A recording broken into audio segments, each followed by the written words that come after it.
Good morning बंधुरा केमन आछो तोमरा आशा करी तोमरा खूब भालो आछो आमिओ खूब भालो आछि। देखो ना मुखे जल बोले आमी एखन उठेছি सकाल बेलाय शरीरटा आजके भालो ना और आजके मंगलबार जानो तो उपवास आछे आजके लास्ट मंगलबार ज्येष्ठ मासेर लास्ट मंगलबार एकटा मंगलबार करेছিলাম किन्तु आजके आर बाइरे पुजो दिते जाबो ना शरीरटा खाराप भालो लागছে ना शरीरटा भालो ना जानो तो सब समय शरीर ठीक थाके ना एबारे आजके तो भात खाबो ना घरे पुजो करे नेब करे निये आर ए करब घरे पुजो करे नेब निये आर जा खाबार घरेई खाबो बाइरे आर बेराबो ना एमनितेई रोद आर तार मধ্যে যাওয়া সম্ভব না পুজো দিতে যাবো না ঘরেই পুজো করব। तो এই সকালবেলা উঠেছি অনেকক্ষণ আগেই উঠে শুয়েছিলাম শরীরটা ভালো না যেহেতু বললামই তারপরে ভাবলাম তোমাদের সাথে একটু কথা বলি মনটা ভালো লাগবে কথা বললে তোমরা ভালো থেকো সব সময়। আমার এই ব্লগটা এখন থেকে শুরু করলাম দেখা যাক কি শেয়ার করতে পারি আর কি পারি না চলো এখন মতন টাটা বাই বাই রাখলাম। দেখো বন্ধুরা চান টান হয়ে গেছে আমি গেছিলাম একটু বাজারে গেছিলাম কি কি এনেছি দেখবে বাজারে মানে জাস্ট সামনাসামনি গেছিলাম শুধু টুকটাক জিনিস নিয়েছি আর পালিয়ে এসেছি।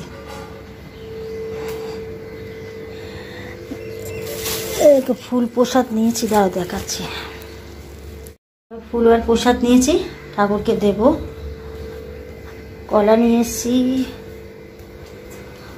আর একটু বাজার নিয়ে এসেছি কুমড়ো পটল কলা আর এখানে একটু এই সুজি মুজি আছে এই ইয়ে আছে সাবু আছে খাবো সাবু টাবু আছে ওইটা আমার পুজো হয়ে গেল আজকের আর তো যার জন্য মন্দিরে গেলাম না আর আমি সেইরকম পুজো করিনি যে মঙ্গলচণ্ডী পুজোটা করি যেটা আমাদের খেতে হয় তো ওইটা আর এবারে করলাম না কিন্তু আমি এবছর গায়ে থাকবো ভাত খাবো না সাবু টাবু বিকেলে করবো দেখি কি রান্না করি তো এই হলো ব্যাপার। তো চলো এখনের মতো রাখছি আবার পরে আসবো। দুপুরবেলা এখন 3:30 বাজে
বন্ধুরা আবার চলে এলাম। এখন বাজে রাত্রি 9টা। তো লেট হলো এই জন্যেই, যেহেতু একটু রান্নাবান্না করছিলাম আজকে, আর এখনও অবধি লুচি হয়নি। 9টা বাজে, তো লুচি এখনও করিনি, যার জন্য লুচিটা দেখালাম না। লুচি তো করতেই হবে, না করলে কী করে খাবো বলো? তো তোমরা দেখো। এটা হলো কুমড়ো আলুর তরকারি করেছি, পটল কুমড়ো আলুর তরকারি, আর সিমুই। এই হলো আমার আজকের উপোসের খাবার, আমি খাবো। তো উপোস তো ঠিক নয় আজকে আমার, গায়ে ছিলাম সারাদিনই, চা খেয়েছি, দুপুরবেলা পুজো দেওয়ার পরে সাবু খেয়েছি। হাওয়া দিচ্ছে, প্রচণ্ড ঝড় উঠেছে জানো তো, ভালো লাগছে। একটু আগেই আমি গা ধুয়েছি। তো যাই হোক, তোমরা ভালো থেকো, সুস্থ থেকো, আর আমার এই ভিডিওটা ভালো লাগলে অবশ্যই লাইক করো, কমেন্ট করো। চলো তোমরা ভালো থেকো, আমি যাতে ভালো থাকি, ঠাকুরের কাছে মানে ঠাকুরের কাছে ডাকো যাতে আমি খুব ভালো হয়ে যাই তাড়াতাড়ি। মানে কিছু হচ্ছে না, শরীরটা ঝিমঝিম টাইপের, মানে আমাদের থাইরয়েড এরকমই হয়, আমার জানি এটা। এবারে যাই হোক, চুল টুল কিচ্ছু আসে যায়নি, ঠিক আছে? ঠিক আছে, টাটা, বাই বাই।